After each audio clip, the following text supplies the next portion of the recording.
We're going to look at rebirthing and birth, and why birth is so important to look at on this journey. Who can remember their birth? Who can actually remember the experience of their birth? Anybody? Somehow I can. Yeah? Can actually remember the Feelings connected. feelings connected, Yes. yes, but can you actually visualize the actual experience? No, there's no vision Right. connected to it. It's more like a state in my body. Sure. Almost no one can remember their birth. You can't see, you're blind. That's one of the things, maybe. Sure, but you can experience it and remember how it was to see the first light and everything. It's very, very hidden for us. And again, it's a setup. It's deliberate.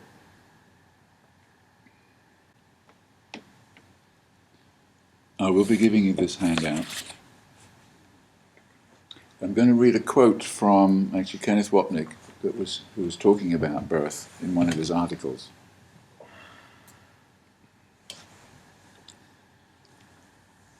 Until the moment of birth, the fetus, does anyone not know what the word fetus means? It's the unborn baby. Oh. Yeah. The fetus has little or no awareness of itself as a separate being while it's inside the mother. It does not desire, since its basic physiological needs are instantly met. Everything is supplied. You're even held, supported, oxygen, nourishment is simply being provided the whole time. In many respects, life in the womb reflects the state of paradise or heaven. This is the closest we can get to heaven in a body, is inside your mother, because you don't experience yourself as separate because your needs are being met. So in many respects, life in the womb reflects the state of paradise or heaven and the principle of abundance. You don't experience having needs. In a state without lack, there can be no sense of separation or otherness. This is what he says. At birth, all this is changed. Very suddenly,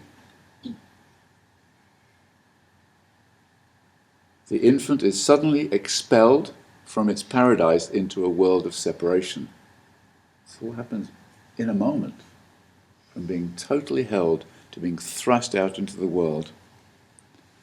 It becomes painfully aware of having needs which are not instantly met, and sometimes not met at all. So what is the first thing that we need as we come out? Air. Oxygen, yeah, air. So suddenly we have this desperate need for something.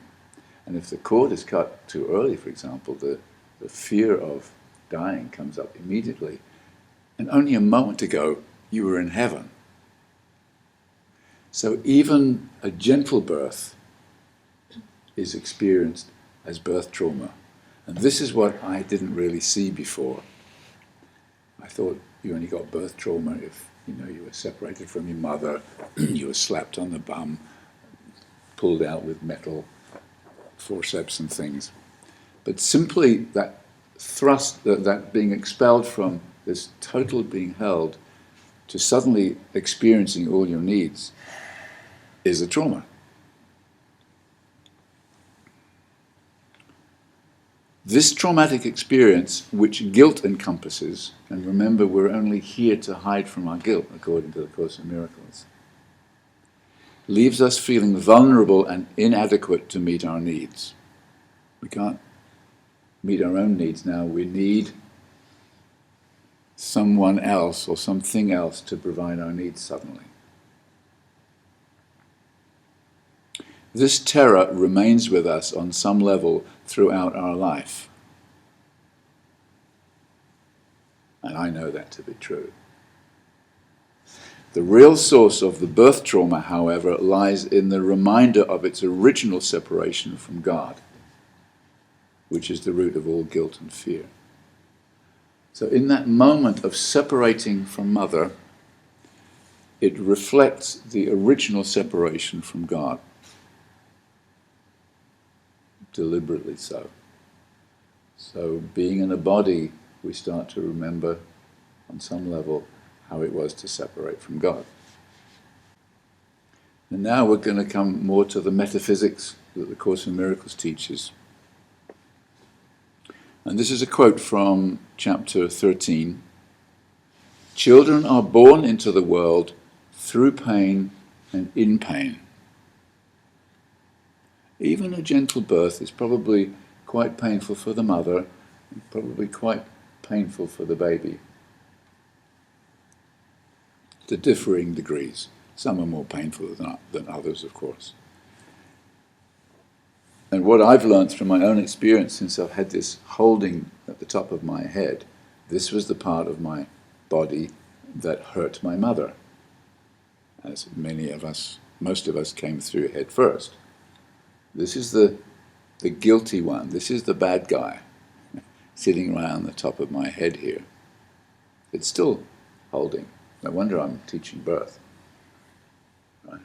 We teach what we most need to learn.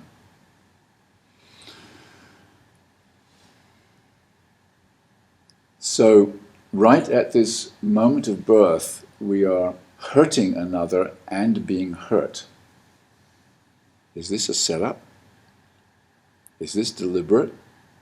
The Course in Miracles implies that it is. It's to set up this original sin, guilt and fear that the mind had before the body. Remember, we separated from God, deemed that a sin. I've pushed Father away, I've pushed my source away, and now I'm guilty. This is made up, it's a construct, but this is what the mind has done. I've pushed God away, it's my sin, I'm guilty, and then I deserve punishment. And what better way to relive that than to do birth to ourselves? Literally stamping this into the body, this sin, guilt and fear, what's called the unholy trinity.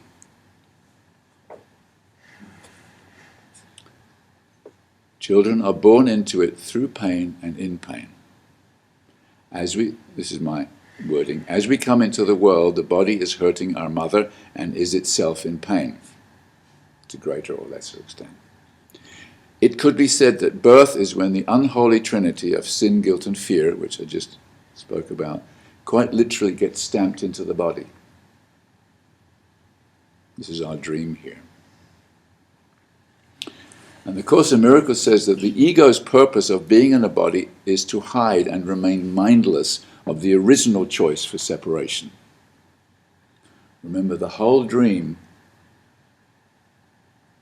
is so that we never undo the choice to be separate from God. Because if we do, what happens? We disappear. Our individual self disappears when we go back to heaven. And we don't want that. We'll do anything not to let that happen. So the split mind of God set up this whole dynamic to stay mindless and to hide in a body. Body was made to hide in and stay distracted from ever looking at the mind. So the ego's purpose of being in a body is to hide and remain mindless of the original choice for separation. Being an innocent victim of a cruel world serves this purpose very well.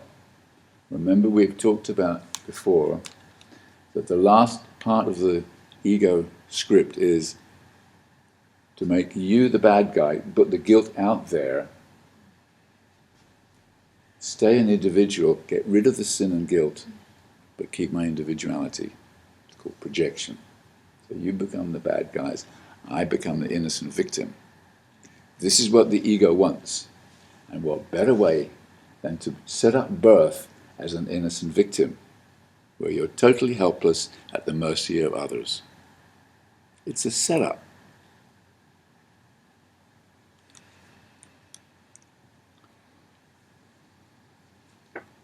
So being an innocent victim of a cruel world serves the ego's purpose very well. It's deliberate. What better way to affirm we are an innocent victim than to be born totally helpless and at the mercy of others? Course in Miracles is the only teaching I know of that gives purpose to everything. It says purpose is everything. And once we see the purpose of the whole ego script, purpose of birth, the purpose of projection, and so on and so forth, and only then really can we start to undo it. Like Kenneth Wapnick says, never leave the metaphysics too far behind. Have it kind of on your shoulder.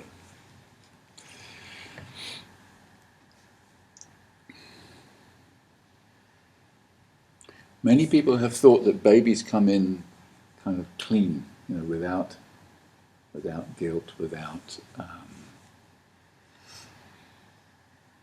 personality. I think that everything is learnt as it grows up. Is this true, do you think?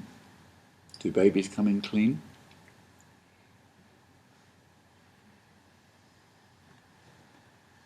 Right, they don't.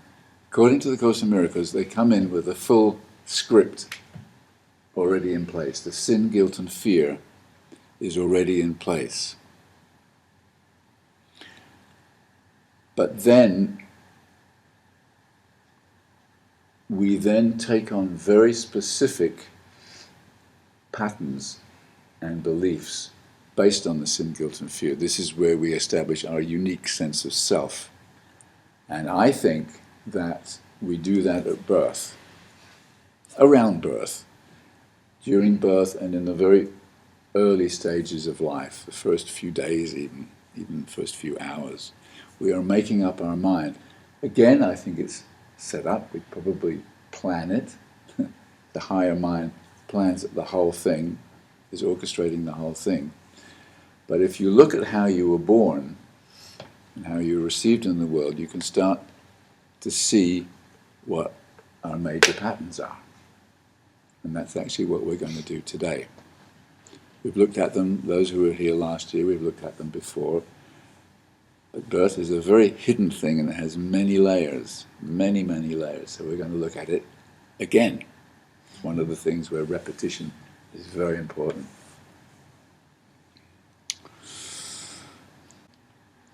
Now this is perhaps my interpretation, but I see birth as the big one in this lifetime, and many other people do. If you want to heal your life, heal your birth. If you want to be a good rebirther, heal your birth. Number one. The rebirther that has peeled away most layers of their birth trauma present this presence, this stillness, this allowance like nobody else can. Of course, there are other things that happen after birth, but birth in this body was the foundation of our belief system based on the sin, guilt and fear that we came in with. Now it's third year for me, and I still have not the faintest connection to how I experienced to be born. So I picture it as this many layers, like an onion layers, that if I'm able to continue peeling up layers, I will eventually get into my contact with my birth experience. Maybe and maybe not. This is a very interesting question. As I say, almost no one does. I have heard of one or two. And we've talked about this before, but one of the reasons is that the cognitive brain wasn't formed then.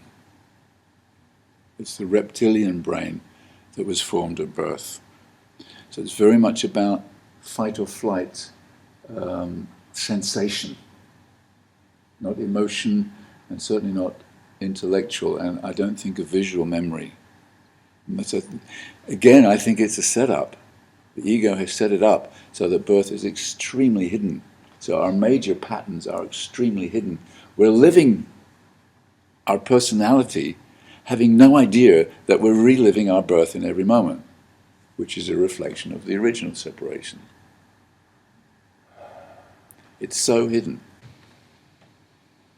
We must look at what we've repressed in the undoing process. We must look at everything that's in the unconscious to unwind the mind. And we need help with this. This is why we do this together. This is why we have a teaching like A Course in Miracles to help us.